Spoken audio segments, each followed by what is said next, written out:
Hello, हम संगीत सीखो भोजपुरी यूट्यूब चैनल के माध्यम से आप सबके स्वागत बा।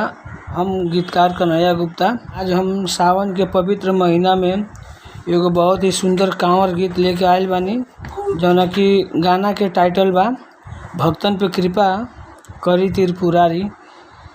तो बहुत ही सुंदर गाना बा और ये गाना के तनी इतना शेयर कर देम जा कि वो गरीब सिंगर के पास पहुंच जाई जे राइटर के पैसा नहीं दे के गाना गा पावत, वो सिंगर के थोड़ा मदद मिल जाई। तो ज़्यादा समय ना लेके सीधे चल तनी ये गाना के आप सबके डमी सुनाओ तनी। ठीक बा, आई सुनी जान।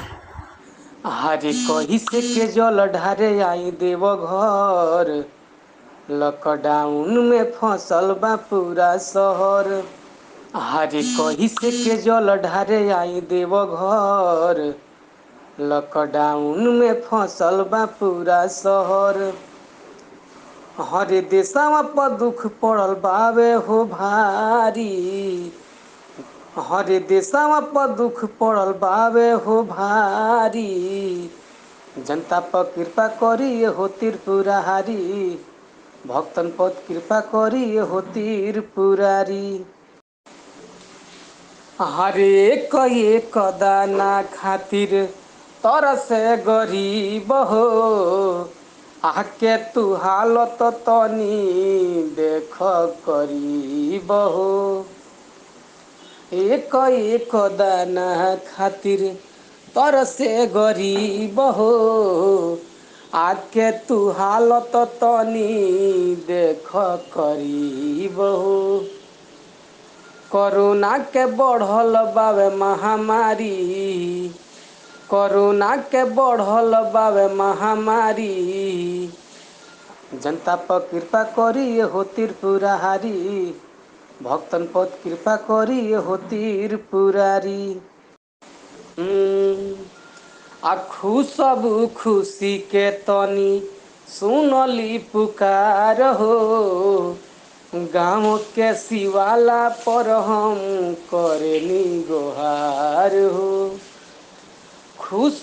खुशी के है तनी सुनली पुकार हो, गाँव के शिवाला पर हम करेनी गोहार हो।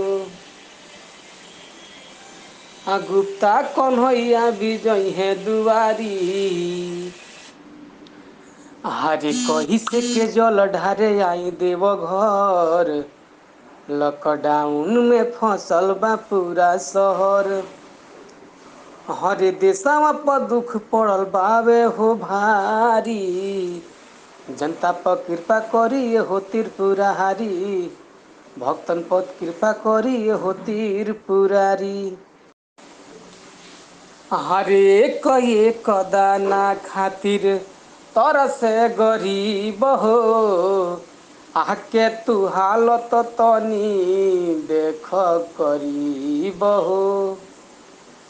एक दाना खातिर तरसे गरीब हो, आके तू हालत तनी देख करीब हो।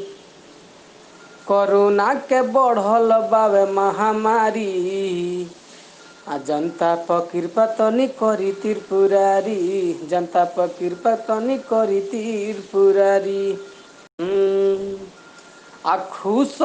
खुशी के तनी सुनली पुकार हो, गाँव के शिवाला पर हम करेनी गोहार हो।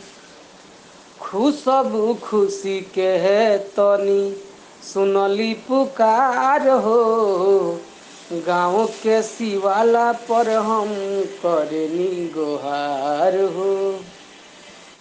गुप्ता कन्हैया विजय है दुआरी, गुप्ता कन्हैया विजय है दुआरी। जनता पर कृपा करी हो त्रिपुरारी, भक्तन पर कृपा करी हो त्रिपुरारी। अगर ये गाना रउआ सबके थोड़ा सा भी अच्छा लागल होई, अपने अपने दोस्तन में ये गाना ज़रूर शेयर करी जान और लाइक करके कमेंट में ज़रूर आपन विचार रखी जा और बताई जा कि गाना कैसन बा। ठीक बा, चलिए धन्यवाद।